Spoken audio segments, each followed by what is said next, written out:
That's it. Damn. Gave it a shot.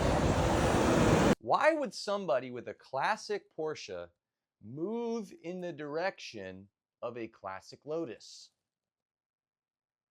You would have to be an idiot. You would have to be insane.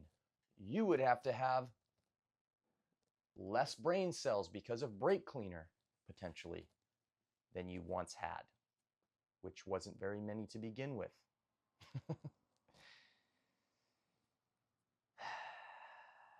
Old Lotus, lots of trouble, usually simple. I'm sick of people messaging me that. I don't care if you're here for the old Porsches or the old Lotuses. I'm glad that you're here. And I've got a bunch of stories to tell.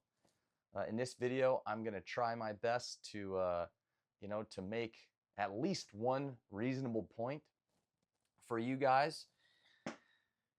I really have gotten messages from people, mainly on Instagram, that say, why would somebody who has an old Porsche buy an old Lotus and put themselves through that? And until you've done it, until you have done what I have done and what that person who wrote me has done, which he was another delusional soul, you probably wouldn't really understand how different Lotus is from Porsche.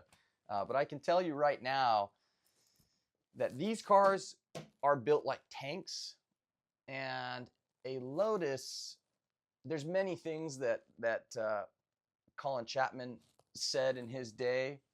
I think one of them, something along the lines of,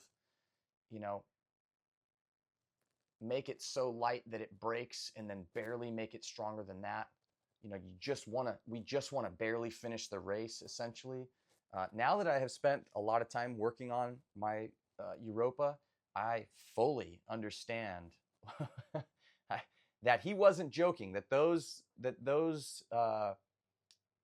sayings from him were dead serious. The cars are built. These cars are over-engineered. They are really built tough. They do a lot of things really well. I'm not an engineer. My simple brain is just barely hanging on to try to understand what's what. But yeah, when you look at the pedal assembly on a 911 or a 912, and you look at the pedal assembly on an old Lotus, it's insane. An old Lotus, I'm getting into the weeds here before you guys are like, what is this guy even talking about? I will make some kind of a point here. I'm making a point, actually. An old Lotus, the pedal assembly is like a piece of sheet metal that's literally like this, but it's smaller than this. It is like an index card, okay? It's got a tiny couple of tack welds with a bracket for, I'm serious. It's everything on the Europa is like that. And all that to say, I love the car. I really love it. Now, did I make it to Monterey? No, sir. No, ma'am. I did not. I gave it more than my best effort. I brought in one of my close buddies, Nick Sloatman, who is a professional mechanic. He worked with me on the car literally day and night, multiple days going into it. Tried to make it, and we just needed a little bit more time.